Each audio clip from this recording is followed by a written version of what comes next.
নমস্কার, নিউজ প্রাইমে আপনাদের স্বাগত। আমি সঞ্জয় রয়েছি আপনাদের সাথে। এই মুহূর্তে আমরা রয়েছি কলকাতার একটি অভিজাত হোটেলে, যেখানে আজ রোটারি ক্লাব অফ ক্যালকাটা মহানগরের উদ্যোগে এক অনুষ্ঠান এবং আলোচনা সভা, যেটা হচ্ছে নবশক্তি এম্পাওয়ারিং গার্লস, অর্থাৎ নারী শক্তির বিকাশ এবং তাদের সম্মাননা প্রদান বিভিন্ন ক্ষেত্রে যারা প্রতিষ্ঠিত করেছেন নিজেদের।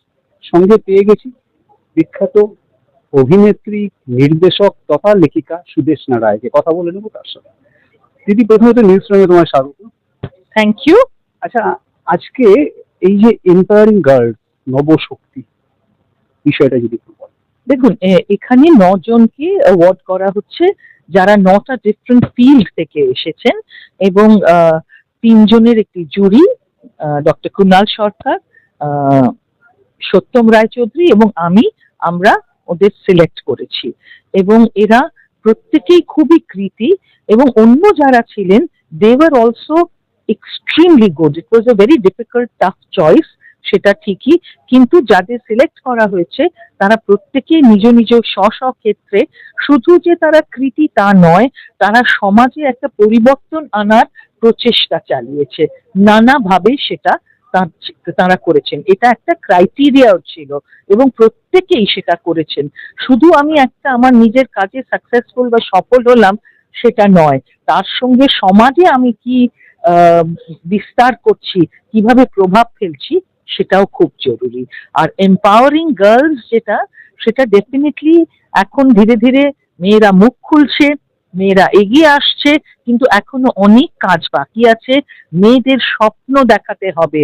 এখনো মেয়েরা কিন্তু, আমি বলছি, ধরুন শহরের মুষ্টিমেয় 2% বা 3% বা 5% মেয়ে নয়, আমাদের যারা রুরাল বেল্টে রয়েছে তাদের মধ্যে থেকেও, বা সেমি সাবারবান বেল্টে যারা রয়েছেন তাদের মধ্যে থেকেও মেয়েরা এগিয়ে আসছেন, এবং সেই মেয়েদের পাশে আমাদের দাঁড়াতে হবে। সেই মেয়েদের যে জোর করে তারা এগিয়ে আসতে পেরেছেন, সেটা কিন্তু সত্যি অভিনব আমাদের কাছে। আমি তো চাইল্ড রাইটস কমিশনে অনেকদিন ধরে কাজ করছি, 7 বছর হয়ে গেল।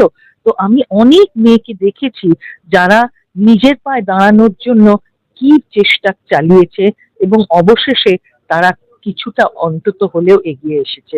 একটি মেয়ে, তার 13 না 14 বছর বয়সে তার বাবা তাকে বিয়ে দিয়ে দিচ্ছিল, সে কোনো রকমে বেরিয়ে আসে, সরকারের কাছে, পুলিশের কাছে আসে, সে একটি সিসিআই হোমে বড় হতে থাকে, এবং ওকে ওর বাবা মা পরবর্তীতে আনতে এলেও ও যায় না, কারণ ও বলে যে না, আমার বাবা আবার বিয়ে দিতে চেষ্টা করবে, আর মা বলবেন যে আমার কোনো হাতে পয়সা নেই, তোমার বাবাই হচ্ছে একমাত্র আর্নিং মেম্বার।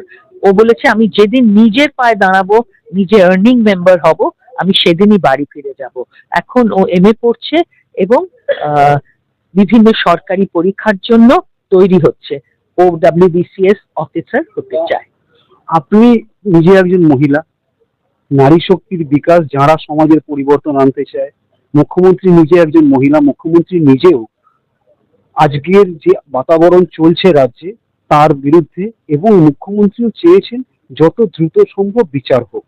আপনি নিজে একজন মহিলা, একজন মহিলার এই যে তার উপর অত্যাচার এবং তার পরিপ্রেক্ষিতে এই যে বিচার ব্যবস্থার ডিলে, এই বিষয়টাকে কিভাবে দেখছেন? আর দ্বিতীয়ত হচ্ছে, সমাজের প্রত্যেকটা কোণায় হয়তো কখনো না কখনো কোনো না কোনো মহিলা অত্যাচারিত হচ্ছে।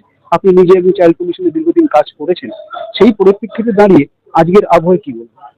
দেখুন, মেয়েরা অত্যাচারিত শুধু আজকে হচ্ছে তা নয়, মেয়েরা অত্যাচারিত হয়েছে বহু বছর ধরে, বহু যুগ ধরে। সেই মহাভারতের দ্রৌপদী থেকে শুরু হয়েছে। হ্যাঁ, আজকেও সেটা চলছে। আগে মেয়েরা সোচ্চার ছিল না, মেয়েরা এগিয়ে আসতো না, মেয়েরা মেয়েদের পাশে কাউকে পেত না, কিন্তু এখন সমাজ বদলানোর চেষ্টা চলছে। মেয়েরা এগিয়ে আসছে, মেয়েরা বলছে। অনেক সময় লোকে বলে, আমাদের পূর্ববর্তী প্রজন্ম, আমাদের সময় না এত পক্সো হতো না, আমাদের সময় না এত রেপ হতো না, হতো, কেউ বলতো না। আর পশ্চিমবঙ্গে আমি চাইল্ড রাইটস কমিশনের সঙ্গে থেকে একটা জিনিস বুঝেছি, যে বিচার ব্যবস্থা সত্যি দুদিনে হয় না। আমি 2টো সাকসেসফুল কেসের কথা বলবো। একটা গত বছর মার্চ মাসে হয়েছিল, একটি মেয়েকে একজন খুন করেছিল, ধরা পড়ে। এই 2 দিন আগে সেই লোকটির ফাঁসির মানে 1.5 বছর পরে তার ফাঁসির আদেশ হয়েছে।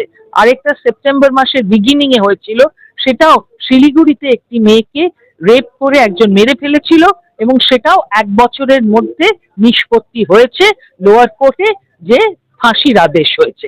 সুতরাং একটা সময় লাগে বিচার ব্যবস্থার, কিন্তু বিচার ব্যবস্থার এই সময়টা যাতে বেশি না লাগায় তাই জন্য আমাদের সোচ্চার হতে হবে, প্রত্যেকটি নাগরিককে সোচ্চার হতে হবে। অর্থাৎ যেমনটা সুদেশ নদী জানাচ্ছেন যে নারী চিরকালই অত্যাচারিত ছিল আছে, কিন্তু আজকের দিনে দাঁড়িয়ে নারী ঘুরে দাঁড়াচ্ছে এবং সেই সঙ্গে তার সঙ্গে সমাজও বদলাচ্ছে এবং সমাজ আওয়াজ তুলছে যে নারীদের আর আটকে রাখা যাবে না এবং নারীরা বিভিন্ন ক্ষেত্রে প্রতিষ্ঠিত হচ্ছে।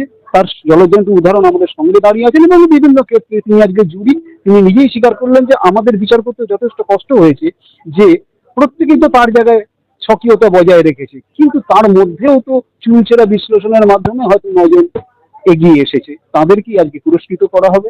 আমাদেরও নিউজ প্রাইমের তরফ থেকে আশা থাকবে যে নারী বিকাশ যেন সর্বান্তকরণে হয় এবং তাহলেই সমাজ উত্তরণ, সমাজ বিকাশ এবং দেশের বিকাশ হবে। ভিডিও জার্নাল জুলিয়ার সাথে নিউজ প্রাইমের জন্য সঞ্জয় সাহা, কলকাতা।